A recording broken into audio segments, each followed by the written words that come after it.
So good to see you today. I'm emotional today. Hi, everybody. It's so good to see all of you. Thank you so much for being here.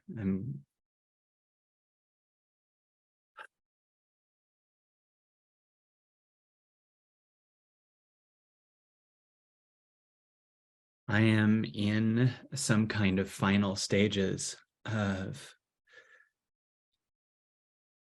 saying goodbye to an inner child.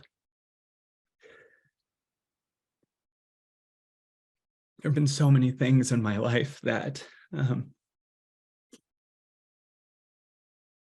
I've been holding on to, and I've just been on a hike and hearing God say, you're free to release what you're holding on to. And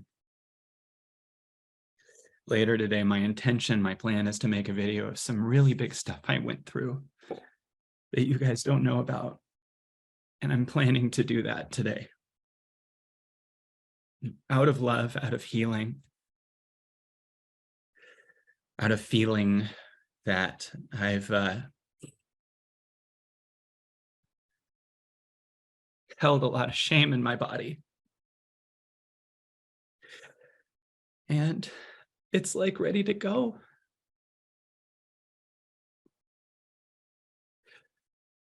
And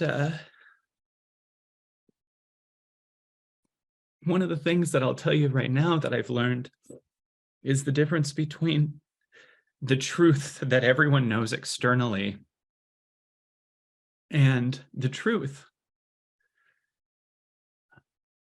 And there's two truths. There's the truth of like, this happened and this happened, and this is what you said, and it's so small to me. And then there's the truth, which is God. And I've been put in some really challenging situations in my past. And I will talk about, I really think it's important that you understand, I will talk about the specifics of those later. But I'm really excited about how I spent the last 3 years with those things.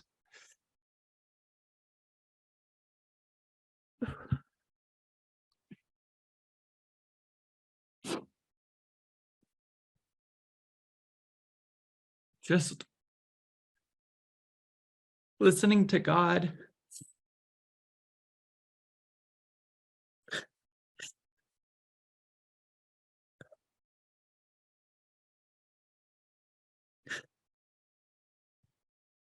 Like even saying this stuff is so big.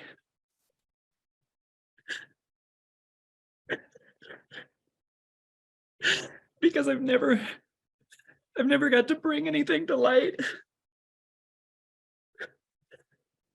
And it's starting to come out now. But it needed to be heard by God versus be in some kind of like defense or protection. And one of the things that I want you to know is that the only truth isn't that everyone else gets it.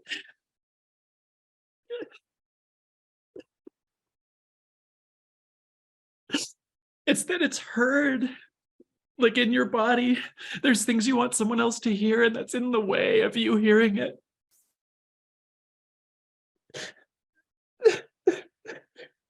And I've gone through being really attacked and falsely accused of shit in the past, and no one knew what really happened. Even saying this is so huge. While there's still stuff to own, like no one knows what really happened. And like I've held it for 3 years.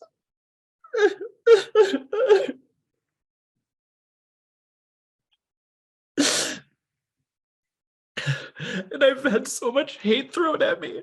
And I've had so many people not know and throw all their shit on me and not look at themselves and how they contributed to it. And I've spent 3 years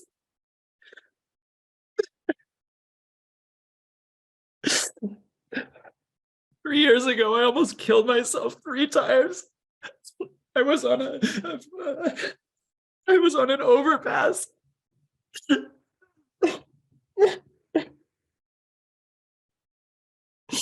I was going to an airport because someone was going to make something up about me.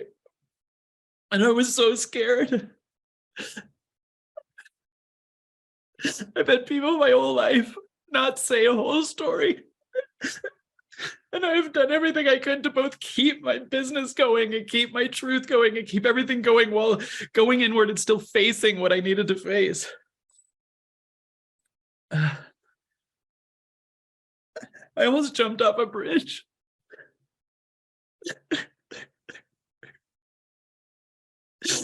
And Mary called me and just heard me and didn't shame me or be mean to me. She just heard me. It was like the only one that heard me. Like everyone was mad at me. Everyone was like, and the combination of Mary and having Vivi as my daughter, like, saved me, but I was so close. And I had a bunch of people that like said Kyle has borderline personality disorder and Kyle's a narcissist and Kyle's this horrible person. And I went to therapists and they were like, you're not. They were like, no one comes to us when they are. And I've been triangulated against.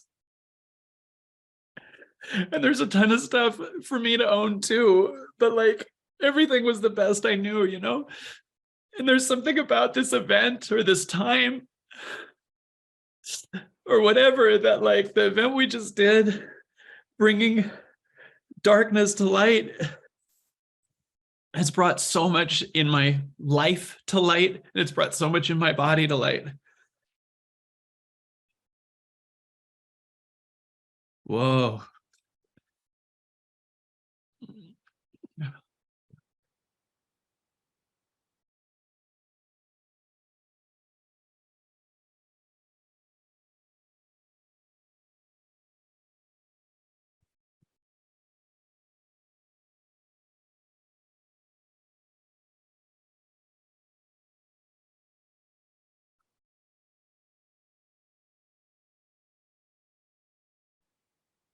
Oh my God.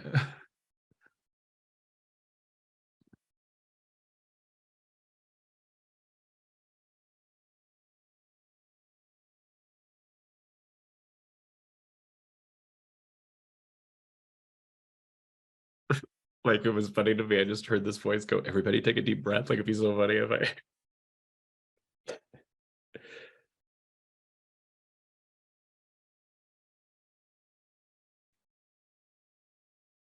spent last weekend holding a lot of stuff. And while I want to be there for every person in my life, everything I held for everyone else is clumped up and it came out.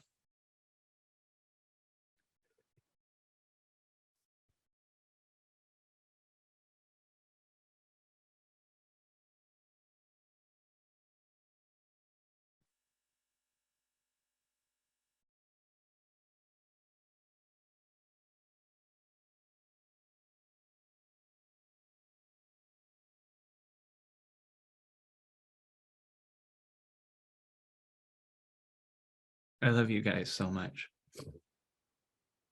There's like two audiences in my life. There's the people I can make a YouTube video for. It can't be as intimate as this. Like it can, but I can't get there because I have a major empathetic heart, and I can feel where the collective is, and then I feel where you are, what we established together, and what we are together. I can, like, it's so weird. I don't know what you feel about this, but as I've held space for you, you guys hold space for me. I just feel like even though you're a group of people, you're like one giant best friend that I can go to on Sunday and Wednesday. I have to say, like, every team member I have serves such a purpose, but like I just want to acknowledge there are a few team members I feel like I can open to, and I understand everyone's wonderful, but like there's a way that I can get this out this way with Mary and a couple others, and we're all working on everything. I love everyone. And I'm just kind of noticing, like, just to say what I said was the next step. And I noticed how much that what I need to say has to be heard internally first.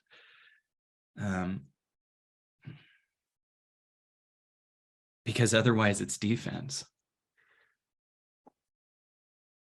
Right? Like, defense is your side without you hearing it.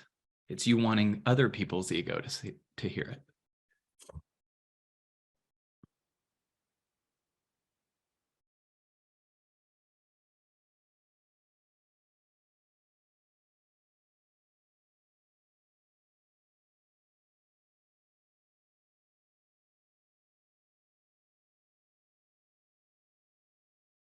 It's so weird. I feel like I really feel like I just purged the whole thing. I'm sure more will come up, but I promise you I'll share everything as it comes up. But I went through a lot, but it just feels so irrelevant right now. If it's just, I'm noticing how much now is louder. I just noticed this, like, let me in, don't worry about it for a second.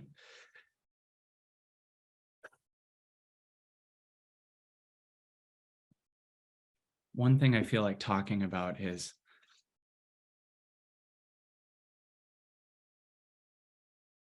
I think this is the right thing to talk about, but empathetic energy holds for others what people did to them. And narcissistic energy holds what you did. I think this is what it was saying to me, is like, I feel in my body that in my past, to avoid conflict, because I think truly, I think as a child, my inner child was severely beaten for something I didn't do. And I've had a life of that being my biggest fear, being accused of something I didn't do, or a misunderstanding of the intention, or a lack of understanding of the other side of it. Here's an example. When I was in my 20s and I was a stand-up comic, there was a comedian. I did a bit where I ended my act with a montage, meaning like it was really funny. I would do my act and then I would end with this montage where I was like, we had a lot of fun, and I would slow motion with slow music played, and I would redo the moments. It was at the end of my half-hour special. It was so funny. And one day, a comic said, just so you know, this other comic does it. Now, I never saw the comic. I never saw the comic ever. And he came up to me like a couple days later, like looking for me and going, "You're doing my bit." And in my body, it wasn't my bit. It wasn't his bit. We both wrote it, but why is it a given I have to throw it out? And he said, you have to toss it, you know?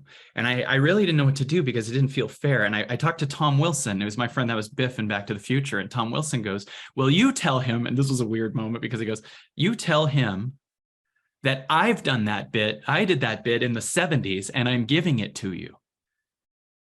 And I told him that, and that didn't work. And one day we kind of left it weird. And I was going to do my Comedy Central half-hour special. It's on my half-hour special. Don't watch Weird or Black or Dimpler, but if you want to see something of my old stand-up, the half-hour special in 2006.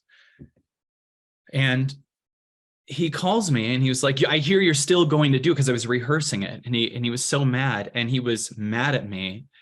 And this was my attempt to heal with him that backfired. And I was trying to create peace. And I said to him, I heard his anger and also sadness. It sounded like that bit meant the world to him. But my managers were like, screw it. You sincerely wrote the bit. You weren't stealing his bit. And I said to him, dude, this was truly a compassionate moment. I was like, why don't I give you money? Like, I'm going to give you money. And then the narrative spun to, I tried to buy his bit, he wouldn't sell it, so I stole it from him. And that's been in my body. And I've heard Joe Rogan say, this hacky comedian that tries to be a motivational speaker. And I know there's a narrative that I steal comedy. Now, I will tell you, when I was a young kid, there was a comedian named Rodney Sherwood who was my biggest hero in stand-up comedy. And I, as a child, had no idea how to do stand-up comedy. And there was his essence where I would do the cheesy guy too. And he was this guy, the first comic I really fell in love with, would do this cheesy guy look. And I did that too. And, you know, like that was funny. And I'm not saying you can copyright a face, but I will say if there's any comic that I looked up to, Rodney Sherwood, you know who that is, Shayna? He's my hero in Seattle. And I as a child, like, definitely when you're creating, you're learning how to do it. Like at younger, I was doing Gallagher and his voice and stuff. So, but as I got more and more, I was only writing my own stuff. But this narrative came that I tried to steal that guy's bit. And that was a very good example of the I'm not seen and I'm being accused of something I didn't do. And the intention is often spun. I've had it in the past where there were women in my life that we both liked each other, or we hooked up, or we dated. And then later it just slowly fizzled off, or we had a deep connection just as friends. And then I felt this narrative, almost like when they became a woman that, I think I've heard this term, a woman scorned, spun what happened, spun the thing.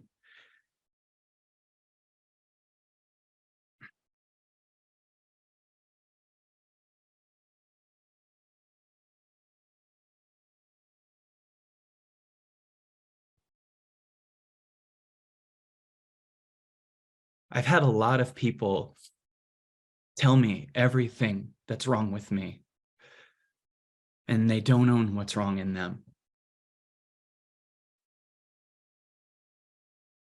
I've had a spiritual speaker in my past orchestrate and triangulate against me so many different things.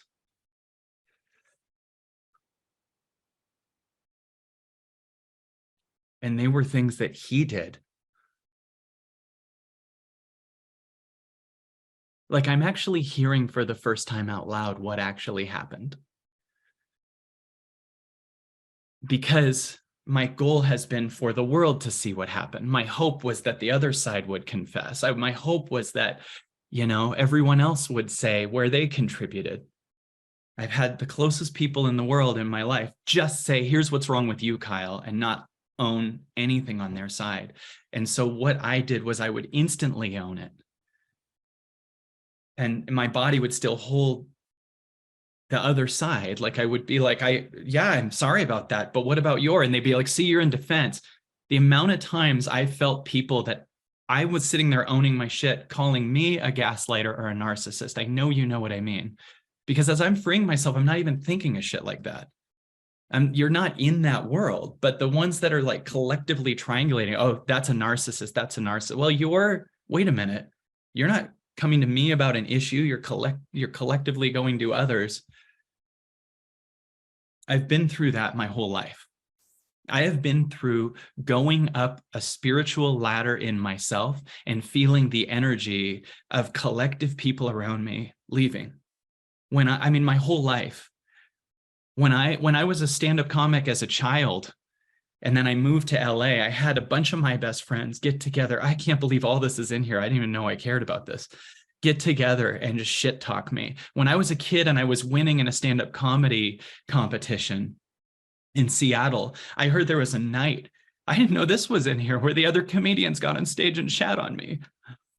Like 40-year-old comedians were just shitting on this fucking 18-year-old that was beating them in a competition.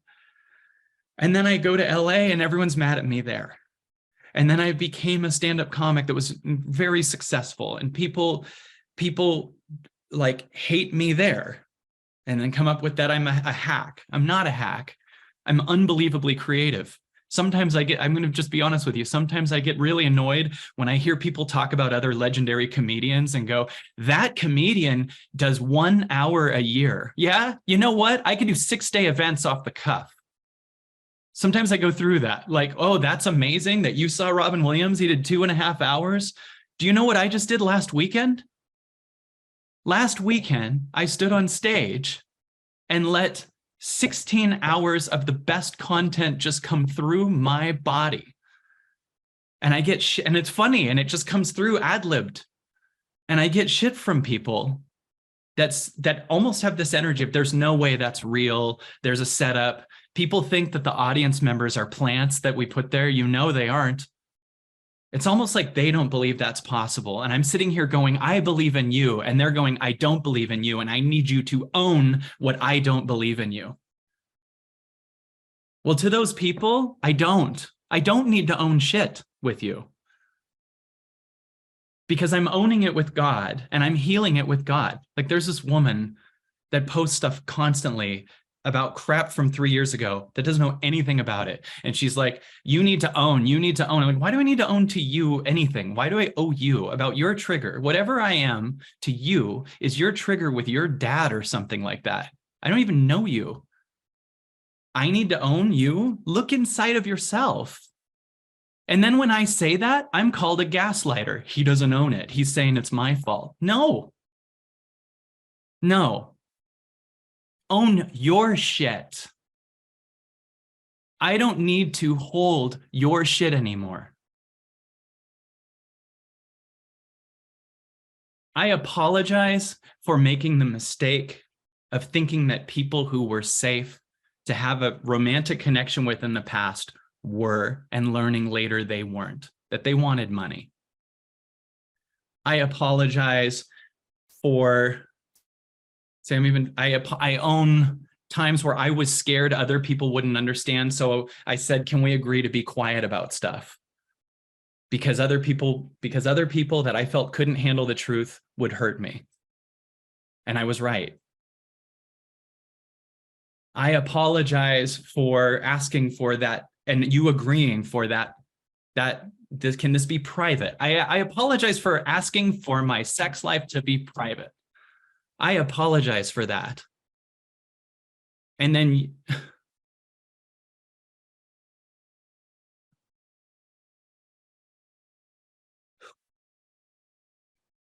I apologize for cheating in the past.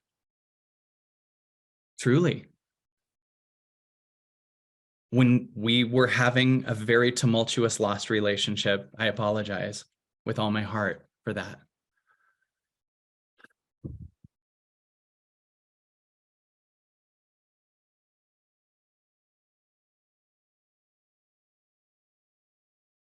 I apologize for talking crap to a person privately about another speaker that I didn't feel safe with.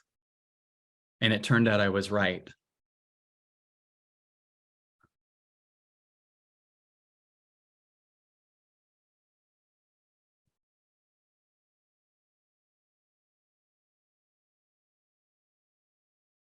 You know, there's a lot of desire that we all have for the truth to get out about narratives about the government and what they're doing.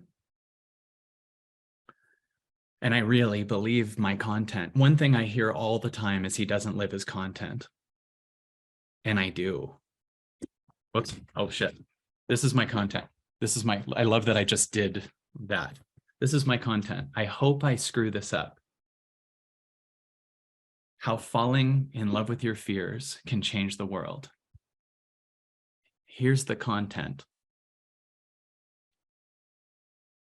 Stop trying to create a false sense of harmony with your circumstances and let what's not you fall apart. I think that's a very big essence of my content.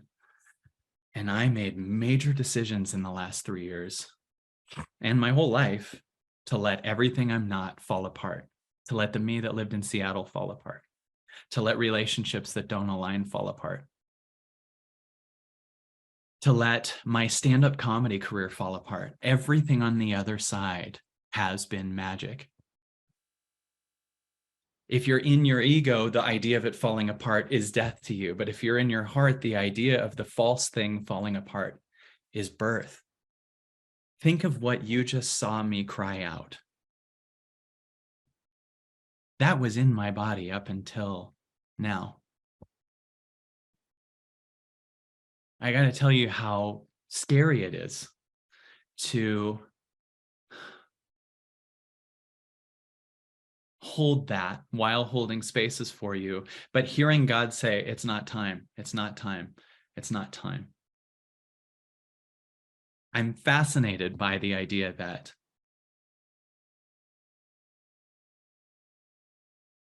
I said at the beginning of this month that March was going to be the biggest month of all. I didn't know I meant not only externally, but internally.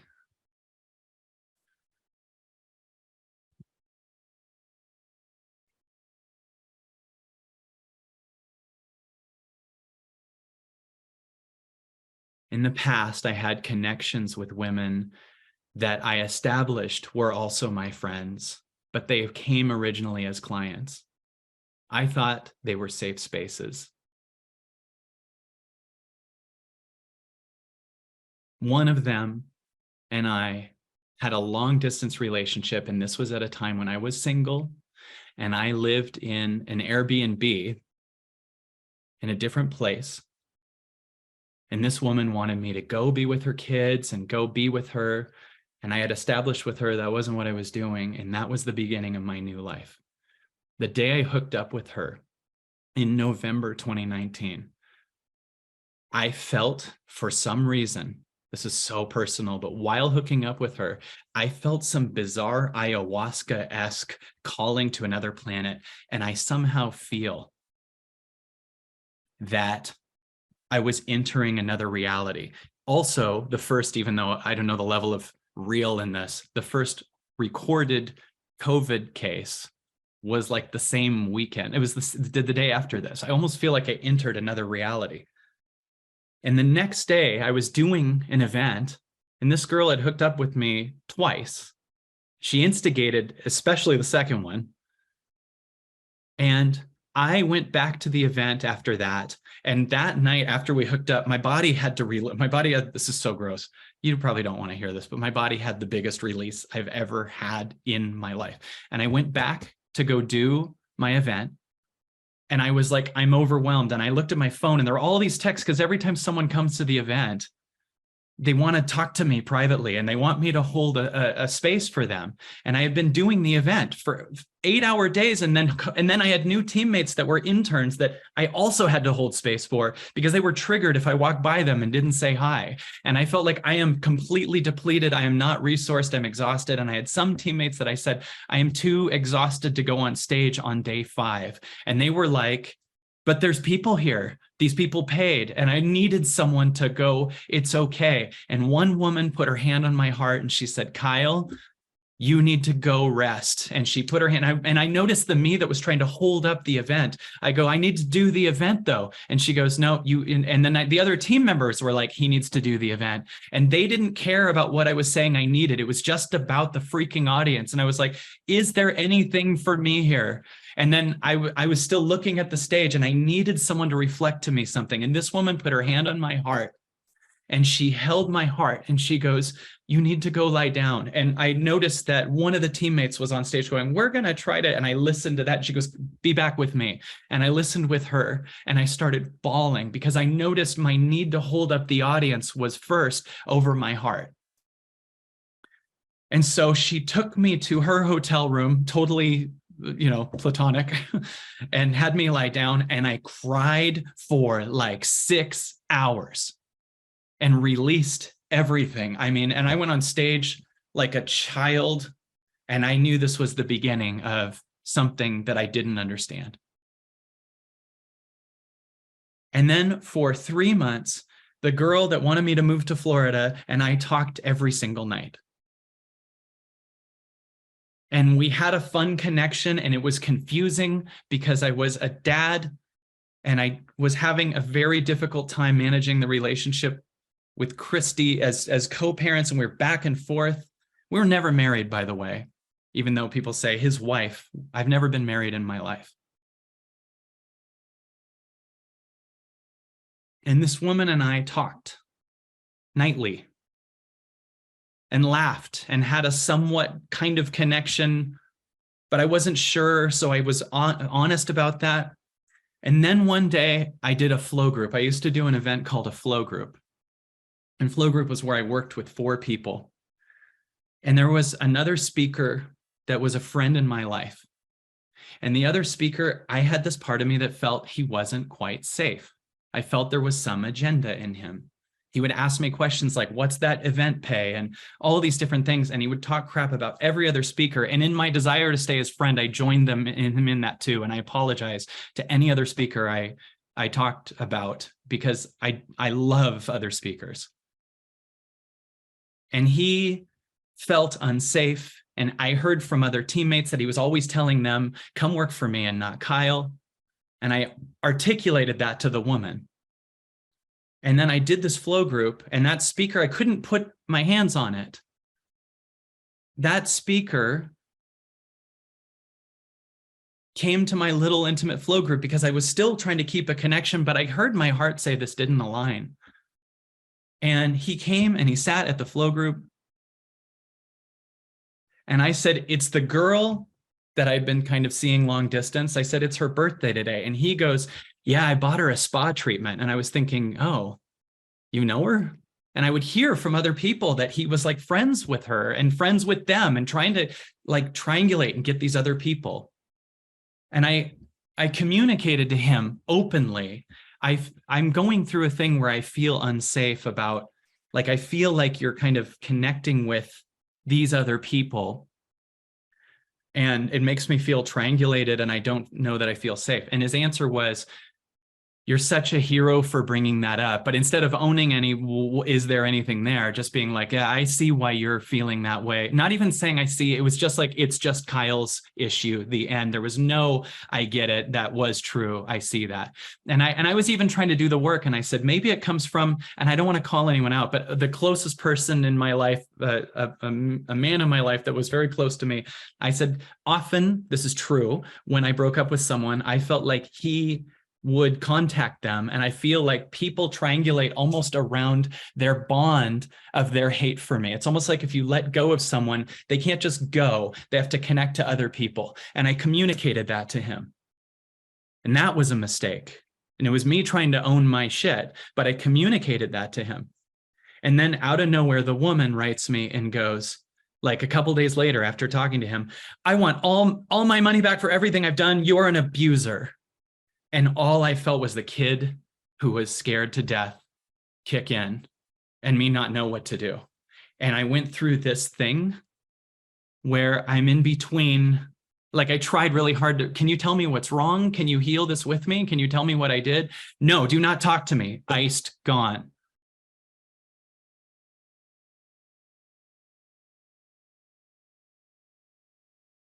So I got scared because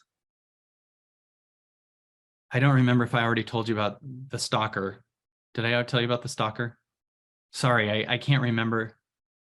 So I had told the woman that there was a stalker. I had a stalker in my life. And the stalker, maybe before that, a year before, channeled in her mind that she's supposed to have my kids. So she moved from Texas to LA and stayed in a hotel.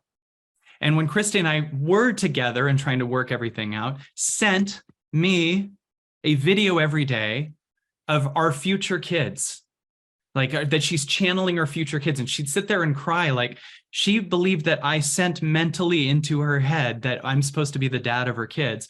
And she stayed in a hotel for a freaking year and sent us these Kathy Bates and Misery-esque videos saying to me, like, our son wants to be named Elliot. I was driving and I passed Elliott Avenue and I felt this kick in my womb. And we had to move to a gated community. And it was so scary And I had communicated that to the woman later, how scary that was, because when the Me Too movement came out and they said, believe all women, I was like, what about this one? Because this woman could just make up anything and it'll just be the truth to the public. And then I got to figure out how to get out of it. And I told her that. And I know that was used against me and orchestrated against me, that I was scared about that. So when she was saying to me, like, did you see the documentary on Bikram and all the stuff he did? I said, is there, I'm not saying he didn't. I sure absolutely think true victims should be seen and heard, but did he get to say his side? Is there any, I didn't know anything about it. I didn't know the story. I didn't even want to see it, but that was a fear in my body. And I think that was because I was absolutely horrified I think the child's scared if I'm accused of something I didn't do, I get hit. So that was used against me. And then people that had hit on me, good point, Kathy G, deep breath. Then people who had hit on me started claiming they were victims. People that I didn't even know. People that sent us videos of themselves Kalegoing, which if you're new here means envisioning out loud that they slept with me, that they dated me, and then they all formed a group as victims, even though most of them I never met, and said that they are a victim of me. And I was in this bizarre position. So the girl says, I want all my money back. And I was doing this event with 50 people in the morning. Every morning I had 50 people and I was trying to do the stuff. And I also liked the girl. So at times when we're meditating, I texted her love and all these different things and was feeling this strong bond with her.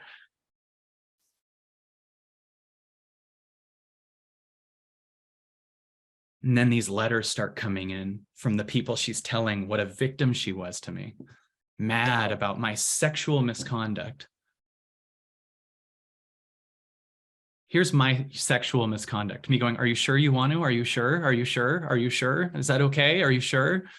Now it's like, you need to text me you're okay with this. Now it's like, okay, you got to sign a release. Like, do you know I haven't even been on social media in 3 years? Like, I'm just like, are you sure? Are you sure? Are you sure? So now I'm just like on these hikes and going inward more and more and more. And then I get this letter from her that is so full of it on how I was a predator on her and all this shit.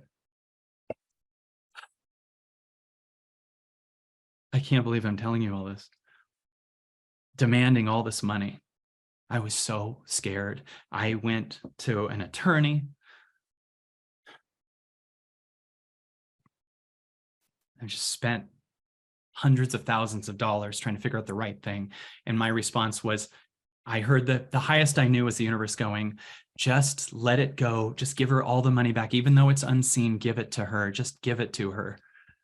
Like, let go. You're God. You're an infinite being. Just let go. And so we sent her it and we said, we're sending you the check. And she wrote, great. Do you know when it comes in? And the attorney said, it'll be in Wednesday. So I'm sitting here going, maybe this will let it go and it'll just heal itself. And then over the weekend, she posts something like, when your entire business is built on lies, it just takes one swoop of wind to tell the truth or whatever. And she goes, and I'm done holding my breath. And all my body was going is, I'm about to be falsely Me Too'd. And I was so scared and I was shocked. And I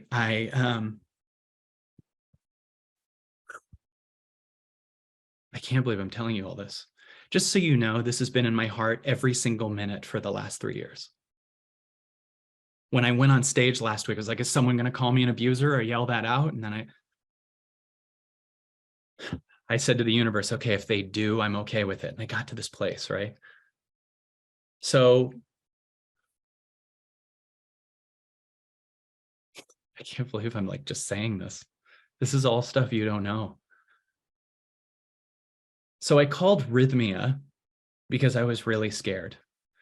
And I was supposed to fly to Seattle to do a flow group, and then whatever. And I decided to fly to Seattle. And that's when on the way there, I stood on the overpass and Mary just got on the phone and by listening saved my life. And I went to the parking garages at LAX and was like, is that high enough that if I jumped off? I was so scared. I grabbed a suitcase and forgot to fill it. And I was like, is that it? And I still tried to do a flow group. And this was February 16th of 2020. I fly, this is crazy, this story. I fly to Seattle. I tell a couple teammates, I almost killed myself and I can't do the event. And all I was hearing was, well, these people flew in and you need to. And I was like, I need to. And one teammate, I don't know the level she wants to say who it is. I can't tell, but she just grabbed a new phone for me. And because my old phone, you meet new people all the time. Not only, I'm not meaning like that you just hook up with them. You fly to a new city, you get new contacts. So there's 7,000 phone numbers in my phone. And so she took the phone and gave me another one and said, go to Rhythmia, because I wanted to do ayahuasca. So I flew to Rhythmia. And I just let everything go. And it was so scary. So I fly to Rhythmia. By the way, everything I'm telling you, I swear on my life, is exactly what happened, on my end at least. I go to Rhythmia. I'm like, I'm sitting here trying to ayahuasca this away because I am just so scared that I'm about to have this bullshit post. I go to Rhythmia and I do ayahuasca, and I do it on a huge, huge, huge level, and I just go insane. And it makes me say something that I would like to keep private now because I don't know its truth. And I tried to tell someone close to me about what it said, and he just got mad at me.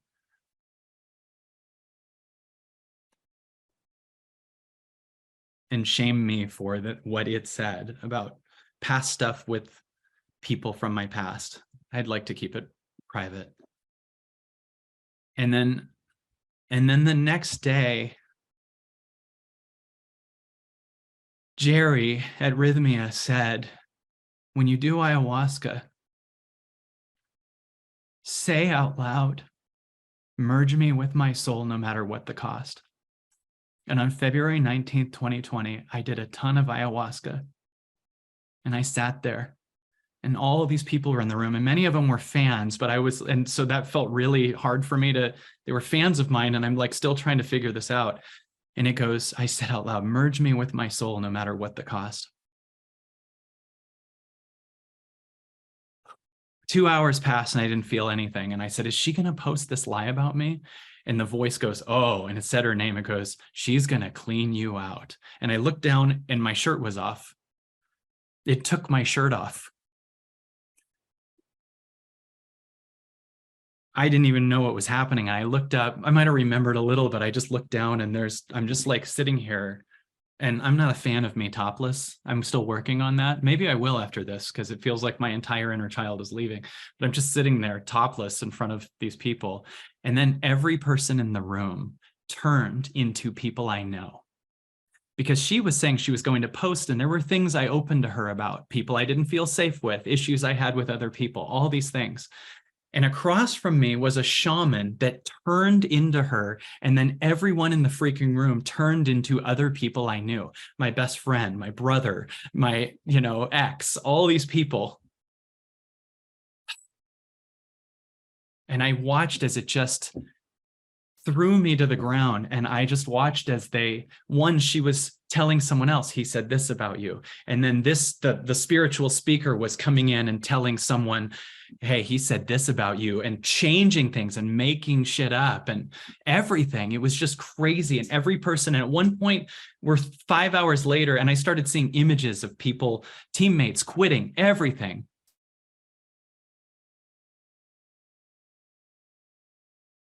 Oh my God.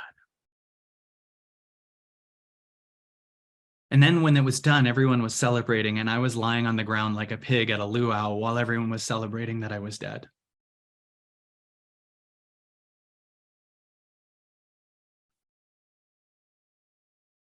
And then I went back to my room, and this guy goes, she posted. And this woman posted something that never became nearly as big as it was in my heart about how I manipulated her, which I didn't, and how I tricked her, which I didn't. The only thing that she had that was true was that she was a client also,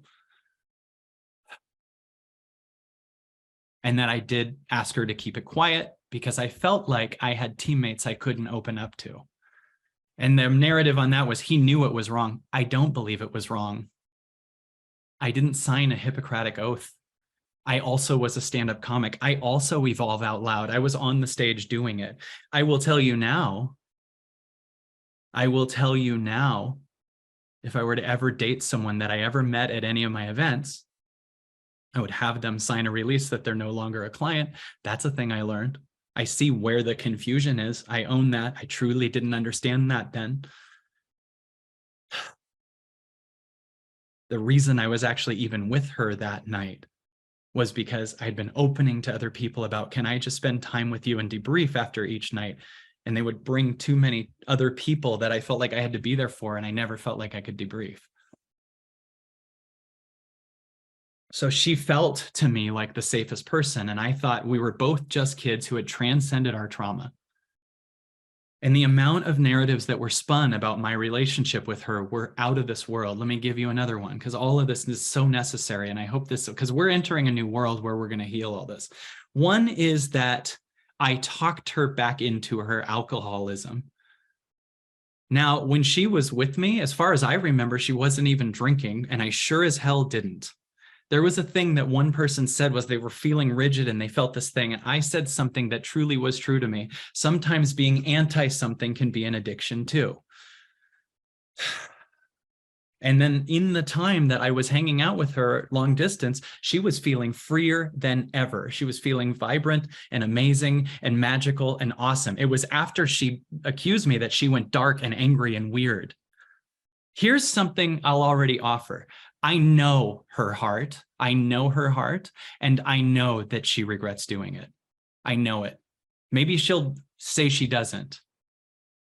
But I will offer right now, if she wants to reach out and actually heal this, I will not sue you. I will not use it against you in any way, but I know that her heart suffers because I know she was talked into this from the spiritual speaker. I know it because later when that happened, people that I didn't have relationships started writing letters, and one of them bragged to another teammate that that speaker ghost wrote it.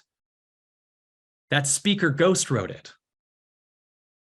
So the other speaker is ghostwriting letters, creating false attacks on me. There was another woman that was at another event that totally grown up. She and I had I felt like a good connection, came over to my place in her pajamas, hooked up with me. And then later I got a letter that I think was ghostwritten by him demanding 250 grand. I have all these texts from her trying so hard to sleep with me and trying to do so much stuff. And I'm in this place where I'm like, should I pay it to end the drama? Like, this is where I was. And the lawyer was like, this is my fear. The lawyer was like, don't. And I was like, then she'll make up more stuff. Like my fear was like, if that happens, they'll make up more stuff.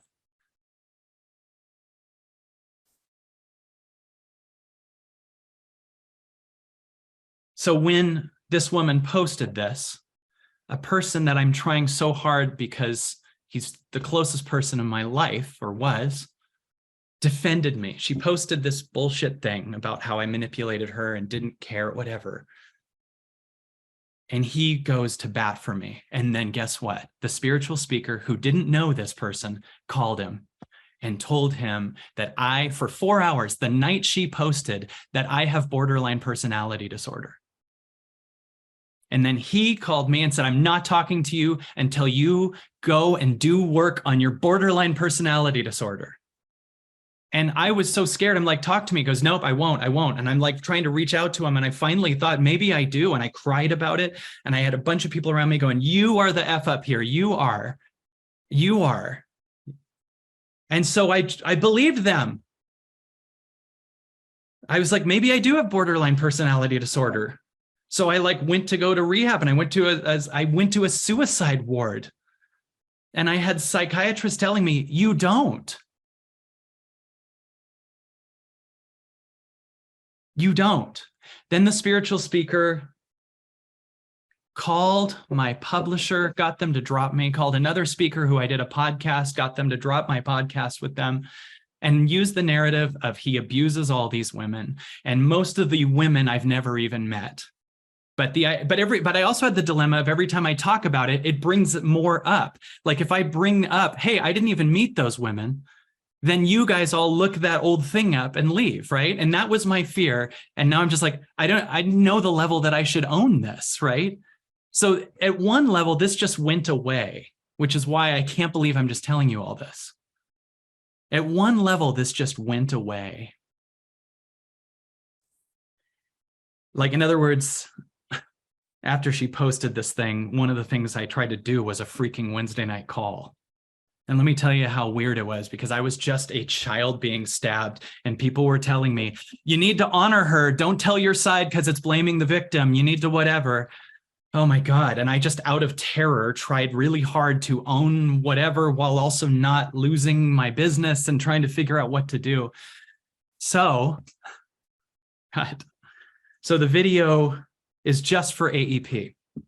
Then I learn that a dude has ripped it off of AEP.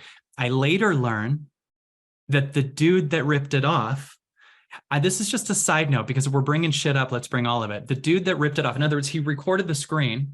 This was private for AEP. That guy has been arrested twice, I think, and convicted for domestic violence. He beats women. These people are projecting their shit on me. He took it and gave it to a freaking podcast. There was a podcast that made up a thing. There was a thing that called this podcast. I don't want to say the name of it and give them views, but they were a podcast that the guy was an aspiring comedian or something, he knew who I was as a comedian, saw what I was doing, and literally created his audience would do a hit on me. He had his audience orchestrate.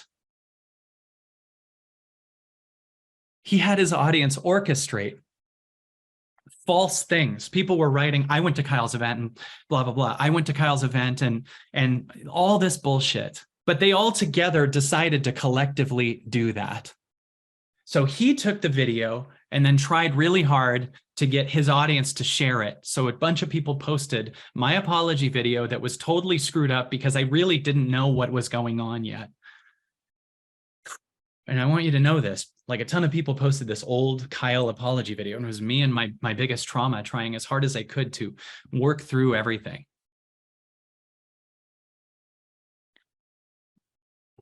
Oh my God.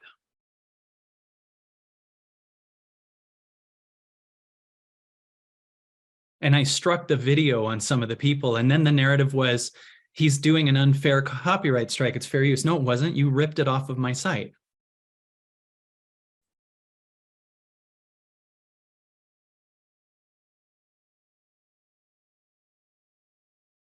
And out of not releasing this, trying to figure out, I've spent the last 3 years, the first thing I did when this happened was I went to the darkness retreat. I went to the darkness retreat because I was like, there's darkness in here. For 10 days, I sat in pitch black darkness. And the first 5 days had I can't wait to get to the other side and disprove this. And there's a vibration that's changing. And I noticed in the darkness retreat, it kept making me focus on my darkness. And this is when I started switching from moving to the higher frequency to the darkness. Yeah, I met with Bashar. I did several sessions with Bashar to work through it.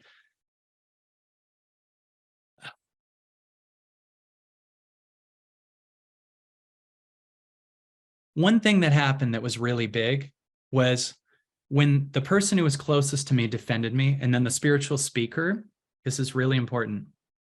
The spiritual speaker called him when I needed this guy who the spiritual speaker didn't know. I was then not only told that I need to stop everything because I have borderline personality disorder, but that speaker needs to do my events. In other words, the spiritual speaker was getting the closest person to me to become convinced that I need to replace me with him so I can go to some event. And then the spiritual speaker put out a lot of content about spiritual abusers. And I feel that he was doing what he could to keep the people that were closest to me under his wraps so they didn't say out loud that actually they were manipulated into doing that.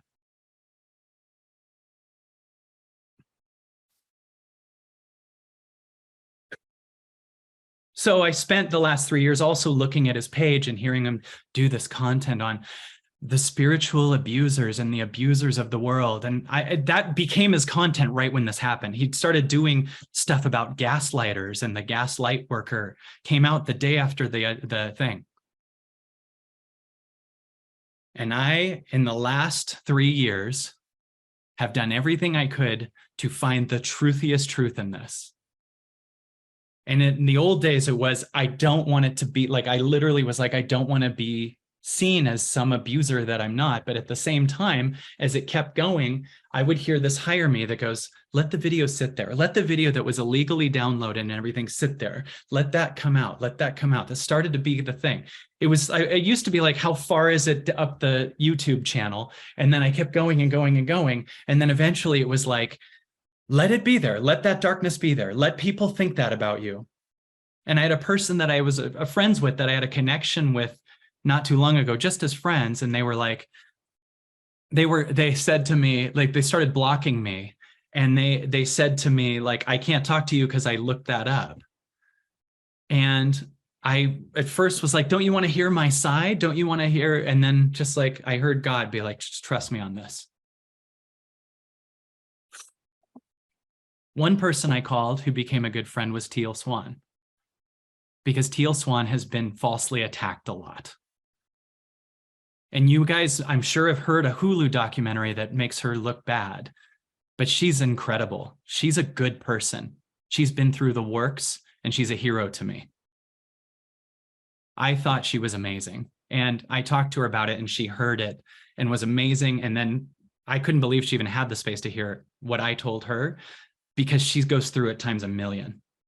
I mean, imagine you're this amazing, powerful woman calling out darkness, who's beautiful and magical. She's a good person. She's a good person. We all have our shit, but what the narrative is in the Hulu documentary on her is such absolute horse shit. They changed shit on her. They spun shit on her. They told her they wanted to hear her side. And they were here to whatever. And then they completely added to it. Man, I'll tell you, when you are moving towards the light, you will not believe the darkness that needs to get shed out of you. And the universe will do. I mean, when you go up, you will not believe the people that grab onto you, that you are giving to, that are taking from you, that don't own any of their shit. It is unbelievable. I'll tell you, this has been my life. It's unbelievable.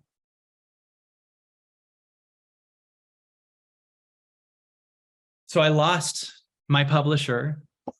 I lost a lot of friends. I lost a lot of people who were some of the closest people in my life. And it was right. Like the universe, I said to it, merge me with my soul no matter what the cost. And a bunch of people got together and left me because they didn't want to look at their shit too, or really hear what happened. And guess what happened a week later? COVID started. From my perspective, I'm like, did I do this? I said, merge me with my soul no matter what the cost. All these people collectively leave. And then this bizarre thing happens where the whole world shuts down and goes inward for years that no one's ever seen before. And I was like losing gigs because I'm being accused of this shit. And also the world goes shut down anyway. Like I was going to do a spiritual center in Denver, and then they canceled on me because of the thing. But then COVID came out and it was like canceled everything. And I was like, from my perspective, like life became this bizarre, weird thing. I'm not egoically saying I created this, but I do feel it being like the weirdest thing in the world. Let me tell you some of the things that have come from this. My connection with Christy, someone who we have been so back and forth trying to figure out so much. is so strong, not as a couple, but as co-parents and best friends. She is a best friend and stayed with me through that, and could have easily, absolutely claimed anything in there, take any off moment, any fight, any that I had cheated, and joined that. And she went through her shit and she suffered a ton and then cleared it out. And I love her so much. These are some of the things that came with it. There's a strength that there's a connection that I have with Mary that is out of this world. Like, we're so strong, and she's the safest person in the world. Like, she's just like amazing, strong and powerful. Many other connections with many other people. Please don't feel offended if I forget to mention you right now. I'm trying to really work through. The biggest thing that I learned is that our darkness is our biggest gift, because what was in there was unseen stuff. Unseen stuff was in my body. And again, to any of the people involved, I'm sorry and I forgive you. This doesn't have to be a big thing. There's no lawsuit coming from me. There's no, I'm not going to Johnny Depp Amber Heard you. Like, I forgive everything and I'm sorry. I truly did the very best with what I knew. There's so many more aspects. I know that when this comes out, someone will be like, why don't you address, and I'm forgetting something, I'm sure. But I almost feel like COVID was this giant bed for me of, listen, and you can watch past YouTube videos of me crying through my trauma the last 3 years, but that's been held. And I feel like when we did the Operation Underground Railroad event last week, everything was okay. And I feel like up until now, I have been a hybrid of the truest stuff that I knew meets the kid that doesn't want to be accused of something he didn't do. I mean, I get that. I did that, did I say this? I bit my arm once and told my mom my brother did it. I've done that to people too. And that was a long time ago. I was like 8, but I bit my arm and said my brother did it. And my mom had my dental records in my arm and goes, well, these are your teeth. I was like, oh yeah. Like, I literally bit my evidence that it's me into my arm. And to my brother, I'm sorry for that. To anyone that's ever claimed any type of thing that I did wrong to them, I apologize with all my heart. I promise you, you did stuff to me too, but that's for me to heal. You are welcome to apologize if you need to, or you're welcome to forgive, but it's actually none of my business what you do. Your stuff you did to me is for my healing. And this is how I heal it. I have been hiking and listening like you wouldn't believe. I have been so passionate about getting to the truth of this and not just defending from fear. And I for the first 2 years had a ton of, what if that everything was, what if that person finds out and thinks I'm a bad person? And then I would have people in my life that knew my heart. And then I had people in my life that looked at my circumstances. And I was also blown away by how people only saw the circumstances of even what wasn't true, but they thought was the bad thing about me. When at the same time, we're creating events to stop child trafficking. Like, am I an abuser or am I ending the abusers? Right? And I'm not using that as an excuse. Now he can say he's not bad because I already can hear, oh, he's just using that he's healing rescuing the kids. I'm just saying I'm here in contribution and here to own whatever I can and whatever is true. While at the same time, I love that someone just said, you can never win this shit. It's true. Because in my body, I know that when I'm like, hey, at the time of this video, anyone can see the YouTube video that I just put out called, I have a giant announcement that's on the thumb. We just put it out, whatever Sunday, whatever it was, and go, we are at something like $95,000. Man, if you thought the last event was good, Wait do you see the next one with this shit out. I'm entering a world I've never, ever seen before. Like, I can't wait to do this. And I know the event will both scare away people because there's a level of truth that I'm willing to face that people aren't. And there's people that can release their shit and go, this is freedom. And I will be at the beacon of the highest light I have. And then after that event, there'll be even more light. But yeah, if the byproduct of that is now every event I do rescues more children from child trafficking, you better believe I'll do it. So I also believe I'm much more of contribution to the world than bad. And I believe many of the people that gave me shit have a great opportunity to heal with me, to heal internally, to heal with God, and forgive themselves, because I forgive you and I'm sorry. But if you're mad at me, look inside yourself or talk to me about it. Don't go to someone else. And to everyone that did what they did, no matter what in my life, thank you, because there's no way I would be doing Operation Underground Railroad events had this false scandal not happened. There's no way. Like, this was necessary to merge with my soul.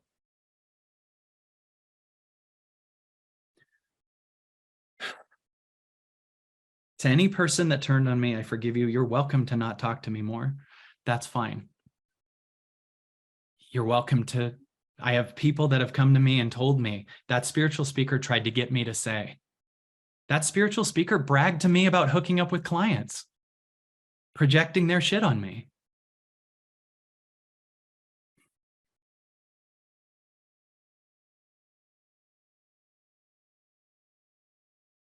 Someone said, who is it? I know you can't say. I totally can say.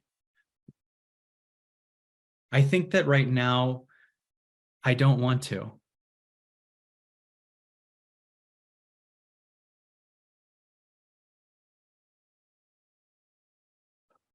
I don't want to.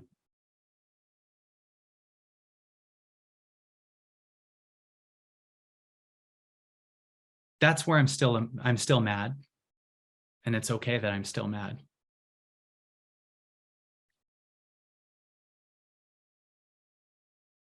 That's the remaining thing in my heart. I remember going through several books in the last 3 years on narcissists because I was trying to see if I was. And then it would say they do this and this and this and this. And I was like, that's them. They do that. But they don't want to own that. So they say I do.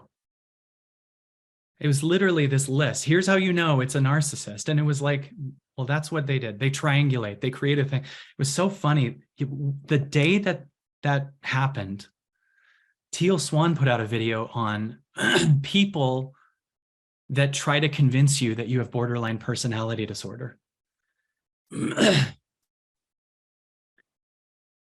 That's actually a tactic. And she put it out like that day. And I remember the world being very different because it was like, here's this answer and here's this thing. And Kim Duramo knows about it and said to me so beautifully, like, Mary was like this angel that was just holding you through that moment so you didn't jump off the bridge. Like, I knew I was going to jump. I saw the semi I was going to jump into. I had an empty suitcase because I was so scared of the whole thing. And little images of Vivi, who is now my best friend and the greatest person in my life. We spent the last 3 days together.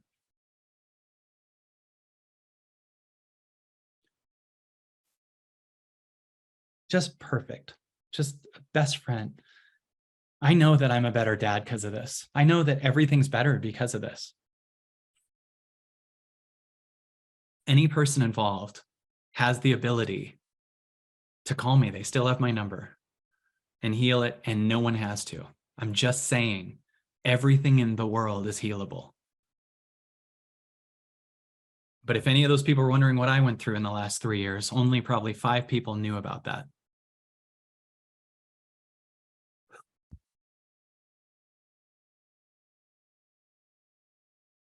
Thank you to Christy for being an amazing space. Thank you to Mary for being an amazing space. Thank you to Lindsay for being an amazing space. Thank you for Joey for coming in and helping. Congrats on the two of them being married. Thank you to Andrea for being an amazing space. Thank you to the rest of the team, Brian, Tyler. Thanks for hearing what happened recently and giving me a huge hug. And because every time I tell someone about it, I'm scared they'll never talk to me again. It's so amazing how you can have the shame in your body that you like, if I say this, they'll leave. And then it just gets smaller and smaller and smaller, and you get more okay with it, and you get more, and it's like, it's not about outside, it's the thing inside. I'm now able to own it all the way. And I felt no shame from anyone. If it was 3 years ago, my body would have probably been different and not been able, in fact, that's what happened. The truth will set you free. And David Hawkins says, truth is the highest frequency. And I'm done holding everyone's anger. I'm done carrying your shame. I'm here to heal the planet.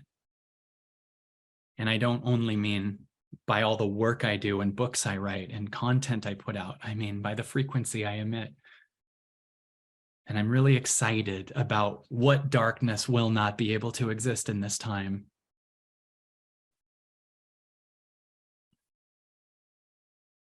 Because the light's too strong.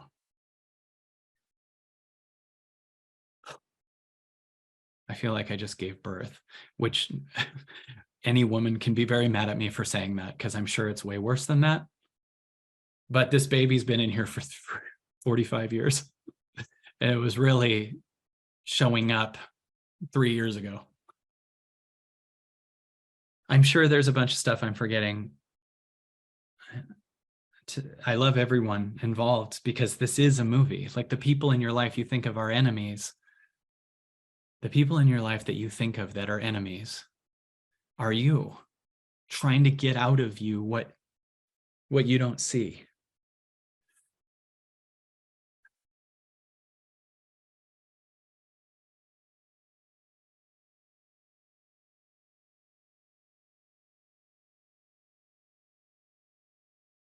I know more stuff will come up that I'm forgetting. I want to hear that's owned. But this is what I got right now. That's what it wants.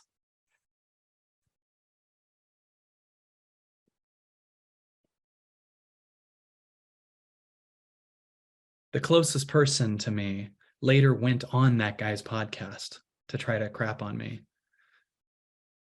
I don't know what pain he's in, but I love him very much. And I know everyone's doing the best they can with what they have. And maybe we're moving to a level of light where you really got to go inward to heal yourself. And if you don't, life is just going to knock us down. And whatever patterns are fighting, we're going to go down with it. You're either going to go down with the pattern or free yourself. I'll tell you guys, as a side note, I have found myself much more interested in going inward and less interested in hooking up with people. It's weird when you're a comic first and you do a gig and everyone in the room is drunk and loves you and you just think that's life and normal. I asked someone that I looked up to what I should do when I was on the road, and they were like, you should be hooking up with that, right? And I just know that that was a pattern in my life. I have finished events and that was just what you did then. And it slowly also became what you did here. And I get that might not be the safest thing now. And I apologize for that. I didn't know that. You go through these connections with people and you feel real connections and you feel safety and it just feels right. When you're meditating for 5 days and all of a sudden the way the world is leaves and it's just love is love and everything's okay, that's what happens, you know?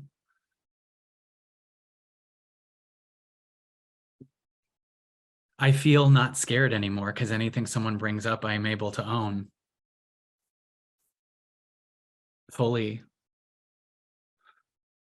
Thank you for hearing me. I know this was a lot of details that maybe don't apply to you, but maybe at the same time can help you if you're holding someone else's stuff. I love you too, Melissa Rose.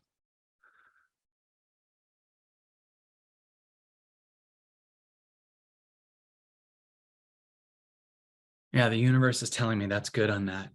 We're here to explore oneness.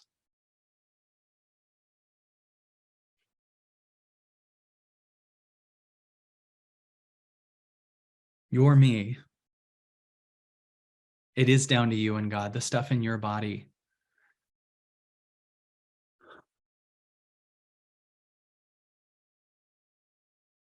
Here's one thing I need to own, I want to own. I have in the past got giddy about people and thought they were some type of the one or someone that there was potential with, and then way later felt different, but really sincerely thought they were the one. I had this optimism that that's it, that's the person, and get really excited. And then as time goes on, go, maybe we're different, you know, and I'm learning from that. I'm the one. God's the one.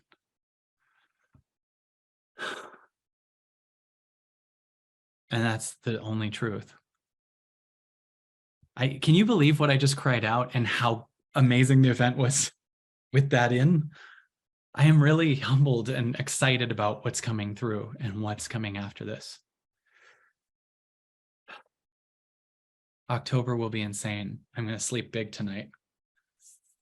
Let's meditate. We're here for exploring oneness. Let's meditate. I love you to everyone involved, truly. The venue is chosen, right, Mary? Or oh, is it not locked in? We're back and forth with one theater for the October event. Please join us for the October event in Salt Lake City. If you don't have tickets, please get tickets. As you can feel, it's going to be bonkers.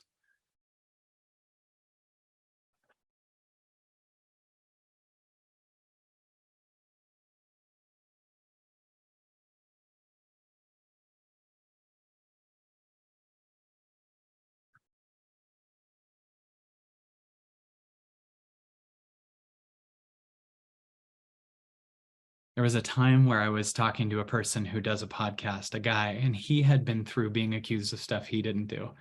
And I remember saying to him, maybe we should talk about it on the podcast. He's like, no way in hell. He didn't want to bring it up. He's gone. It's like, it's gone. And I heard myself go, what if you did though? Like, what would the world become if you did? And I was not ready back then. But it was right. Like, but it needed to be internally truly processed for 3 years. And I do what expands me, not contracts me. And I didn't want to do it out of defense. I didn't want to do it out of fear. I didn't want to do it out of protecting the small self. I wanted to do it out of freeing the small self. It's perfect. You know why? Here's an example why it's so perfect. When all those people fell off, with all the pain, with that stuff partially exposed, here's the measurable egoic reason. My company went through the roof. I don't know what we had in January 2020, but I feel like we were at, Mary, do you know how many people were on AEP in January or February of 2020? Something like 800, 1,000, 2, says Willow. Now there's something like 3,400 people here. But it was way less, and it's huge. And my YouTube following doubled and everything. And it wasn't based on how hard I was pushing. In the last 3 years, I haven't paid for advertisement. Before this, I used to pay for ads to our events. It feels like the frequency of the content is a better seller, right? Than pushing or advertising or any type of egoic thing. Like, God can do it better. Your heart can do it better. So with less expenses, no travel, right? Less not doing events all the time, way less teammates, everything.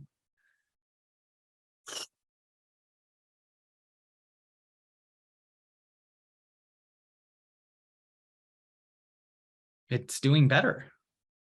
Way less work. It's the frequency you put out. It's not about hard effort. As David Hawkins, my hero, would say, this is about power versus force. I lost a lot of force in the last 3 years, and it's being replaced with more power.